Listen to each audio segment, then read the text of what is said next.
Hey guys, what is going on, and welcome back to another episode of Life of Stef. Now if you're new to this series, this is a series where we talk about three things. The first being the weekly car news, the second is a 7-day snapshot of my life, and the third is a subscriber story of the day.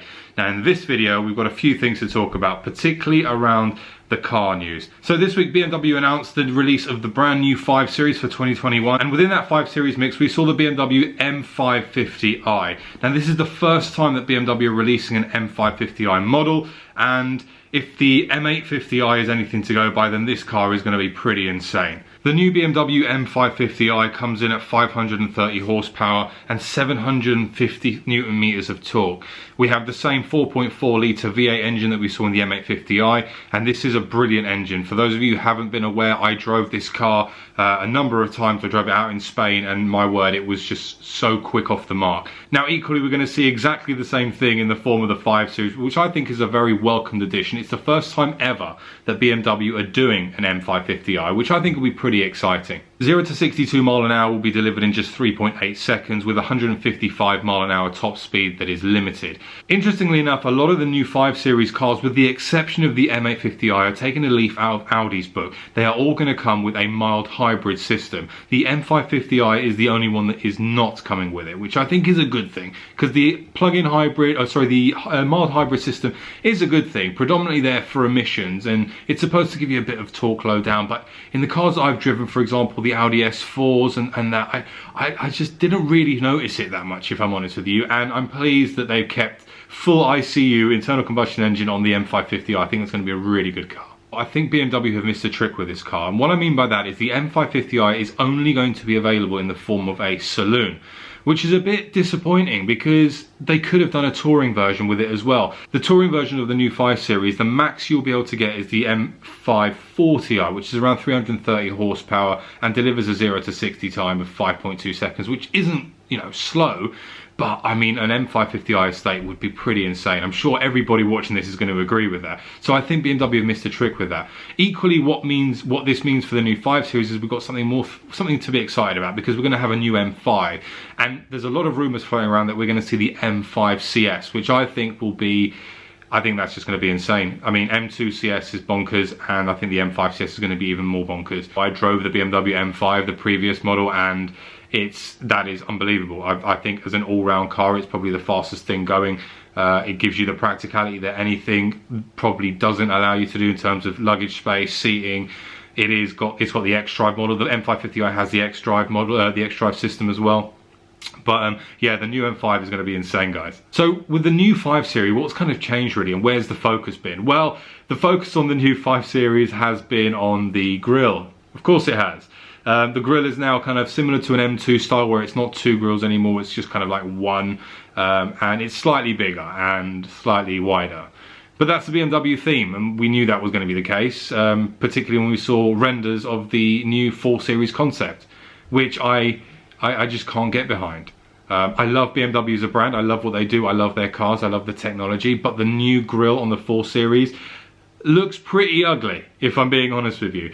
I'm going to reserve my judgment on that just until I see that car in the flesh, because I think that sometimes pictures definitely don't do cars justice. But if the grille is that size, I think it's going to turn quite a few people off, except for those in China, which is where all of this is being driven by. Everyone seems to say bigger grills are better out in Asia, so time will tell, I guess. The other thing we're getting with the M550i is the adaptive LEDs, and you also have the option to get laser lights. Now, laser lights are unbelievable. They are like having 2 football floodlights in the front of your car. They are that good.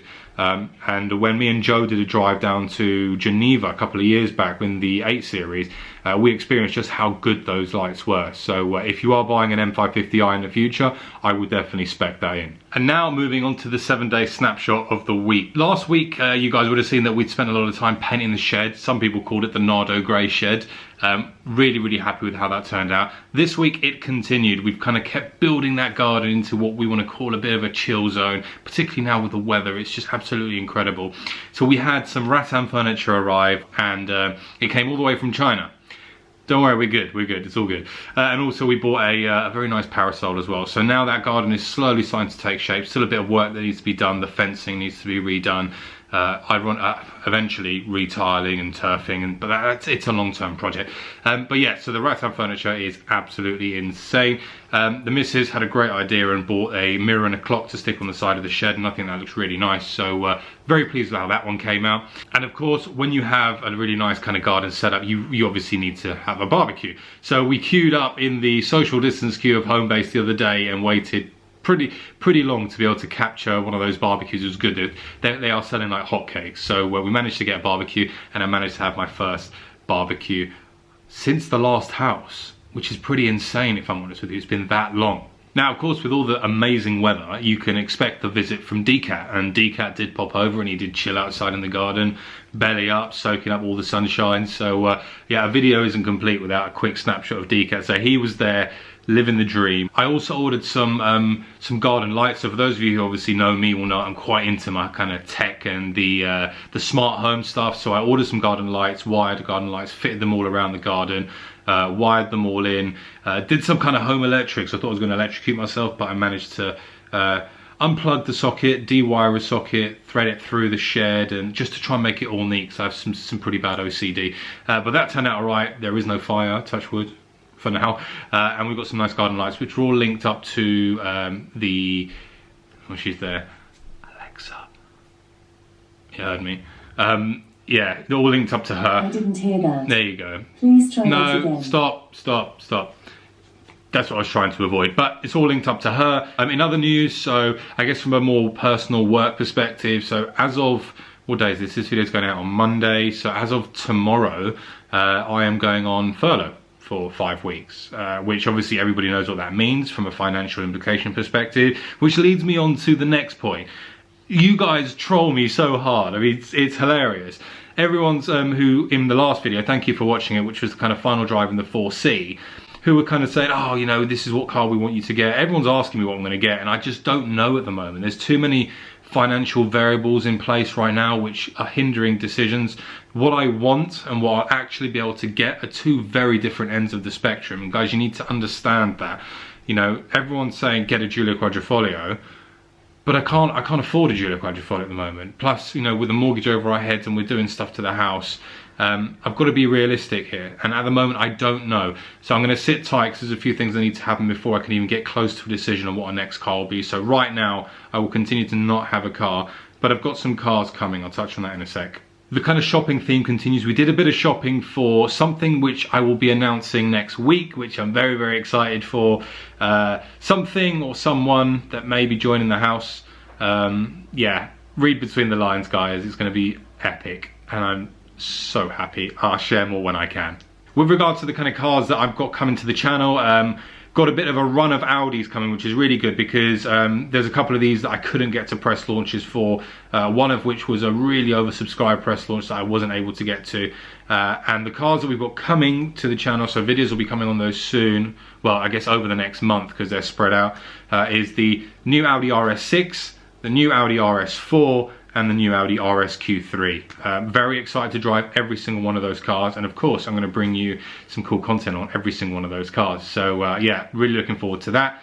And I guess next week's video will be one or the other. I haven't decided which one it's going to be yet. It will either be one which I'm seeing a lot of questions on based on the videos I did in the Stelvio Quadrifoglio, is which is the better car, the Stelvio Quadrifoglio or the Giulia Quadrifoglio. So an interesting comparison there. So that video will either be this week or next week. And the other video which potentially might be there, if I can find all the footage, is an unreleased video of a drag race with the 4C, which was filmed months ago. The details as to why I wasn't able to release that I will do in a separate video.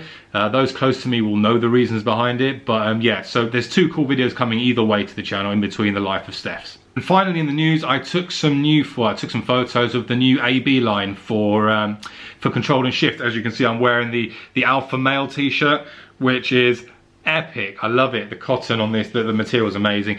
So there's I took some photos this week, which means technically when this video goes live this week, you should be able to head over to controlandshift.com or the Control and Shift Instagram page, and you can buy these t-shirts. So I'd be super grateful if you did support me and support Control and Shift.